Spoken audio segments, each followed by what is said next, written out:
Welcome guys to Pro Max Trader. आज के video में हम बात करेंगे अरबिंदो फार्मा लिमिटेड स्टॉक। इस स्टॉक को खरीदने पर विचार करने के 5 बड़े कारण हो सकते हैं। हालांकि स्टॉक का ग्रोथ बुक बहुत ही बढ़िया है। अरबिंदो फार्मा ने Q1 FY26 में रिकॉर्ड परफॉर्मेंस दर्ज किया है।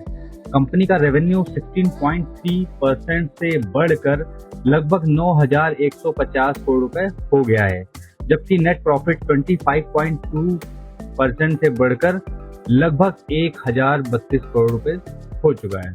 EBITDA मार्जिन भी लगभग 21% बढ़ गया है। तो कंपनी की जो फंडामेंटल्स है काफी अच्छे हैं। लेकिन क्या एक मजबूत क्वार्टर के आधार पर स्टॉक खरीदना सही होगा? इस वीडियो में हम इस कंपनी का business model, growth drivers, product portfolio और इंटरनेशनल बिजनेस और रिस्क को डिटेल में समझेंगे। कंपनी के अगर मैं कंपनी का ओवरऑल बिजनेस सेगमेंट देखूं तो कंपनी में है जेनेरिक फॉर्मुलेशन,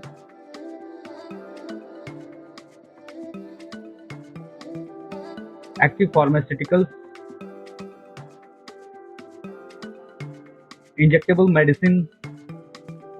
तो basically they are in all type of medicine. Company का बिजनेस भारत के साथ साथ यूनाइटेड स्टेट्स, यूरोप और अन्य इंटरनेशनल मार्केट में फैला हुआ है।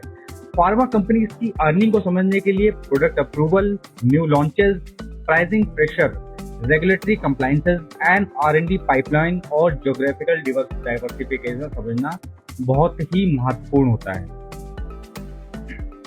और इसका एक जो बहुत ही मेजर रीजन है वो है यूएस और यूरोप बिजनेस में ग्रोथ। Q1 FY26 में यूरोप बिजनेस का रेवेन्यू लगभग 25.6% बढ़कर 2,937 करोड़ रुपए हो गया। ग्रोथ मार्केट से रेवेन्यू करीब 37.7% बढ़कर 1,063 करोड़ रहा, जबकि यूएस बिजनेस 8.5% बढ़कर लगभग 3,770 करोड़ रुपए के आसपास रहा। यूएस और यूरोप जैसे डेवलप्ड मार्केट में रेगुलेटरी अप्रूवल्स और प्रोडक्ट लॉन्चेस कंपनी के लंबे समय तक ग्रोथ का सोर्स बन सकते हैं। यूएस बिजनेस में वॉल्यूम ग्रोथ और नए प्रोडक्ट लॉन्चेस से कंपनी को सपोर्ट मिला है। यूरोप में भी कई प्रमुख मार्केट में स्ट्रॉन्ग परफॉर्मेंस देखने को मिली है। तो Aurobindo doing good in their overseas performance. लेकिन जो इनके प्रोडक्ट अप्रूवल हैं और जो सोर्सेज हैं, उनको जो अप्रूवल मिलता है उसमें बहुत ही टाइम लगा जाता है। कंपनी फॉर्मुलेशंस के अलावा APIs, इंजेक्टेबल, ऑन्कोलॉजी और स्पेशलिटी सेगमेंट में भी मौजूद है। तो ओवरऑल देखा जाए तो कंपनी के जो फंडामेंटल्स हैं काफी इंटैक्ट हैं एंड वेरी प्रोग्रेसिव। सो अगर कंपनी के फंडामेंटल्स अच्छे हैं तो अब हम कंपनी के टेक्निकल्स में आते हैं। बिकॉज फंडामेंटल एक बेस देती है कि आप कंपनी को कहीं से भी ले लें, अगर उसके फंडामेंटल्स बहुत अच्छे हैं तो sooner later it will give you good return. तो अभी हम देखते हैं कंपनी के टेक्निकल। तो ये मैंने अरबिंदो फार्मा का चार्ट स्क्रीन पर लगा रखा है। ये इसका मंथली चार्ट है। मंथली चार्ट से हमें एक ओवरव्यू देखने को मिलता है और ये इसका एक बहुत ही बड़ा ब्रेकआउट भी है। अगर आप देखेंगे नवंबर 2015 से लेके नवंबर 2026 अभी 26 आ गया, तो लगभग 10-11 साल हो गए हैं।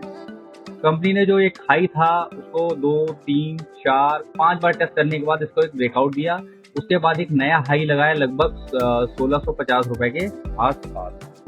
अभी कंपनी जो इसका एक लेटेस्ट हाई है 1,650 रुपए वाला, उसको क्रॉस कर गई है और एक नया हाई बनाया है विथ वेरी बुलिश कैंडल।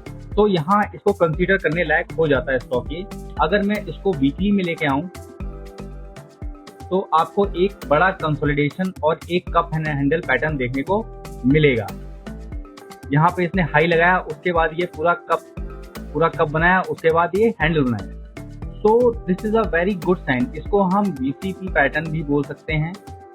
अगर आपको समझना है VCP पैटर्न तो आप मुझे कमेंट करिए, मैं आपको VCP पैटर्न बता दूंगा और इसके लिए एक नया वीडियो बना दूंगा। और इसमें 2 पैटर्न बन रहे हैं, एक तो VCP बन रहा है और एक कप एंड हैंडल। ऑलमोस्ट दोनों जो पैटर्न होते हैं लगभग सेम ही दिखते हैं, बट इनमें काफ़ी सिमिलरिटीज अलग होती हैं। तो अभी स्टॉक में हम देख सकते हैं, अगर टेक्निकल देखा जाए तो स्टॉक ने अपना एक हाई क्रॉस किया, क्रॉस करने के बाद उसको एक रीटेस्ट किया, उसके बाद फिर से एक टेस्ट किया, और जो ये कैंडल बनी है ये बहुत ही बुलिश कैंडल है। तो इस बेसिस पे हम यहाँ पर एक एंट्री बनाने की सोच सकते हैं। और अगर मैं इसका स्टॉप लॉस रखना चाहूँ तो लगभग 1600 रुपए के आसपास मुझे एक स्टॉप लॉस यहाँ पे दिखने को मिल सकता है। स्टॉक में भी यहाँ पर आए, नीचे आए, उसके बाद थोड़ा सा रेस्ट करिए, मे बी इससे डाउन भी आ जाए, लेकिन आपको अपना स्टॉप लॉस स्ट्रिक्ट रखना है जिससे आप इस रैली को एंजॉय कर सकें। अगर मैं इसके टारगेट निकालना चाहूँ, अगर मैं कोई इसके ट्रेडिशनल टारगेट निकालना चाहूँ तो जस्ट अ मिनट,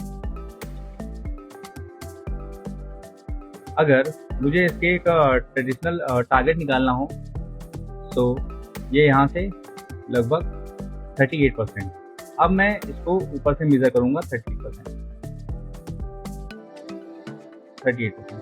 तो लगभग आपको 2100 रुपए के टारगेट यहाँ पर देखने को मिल सकते हैं।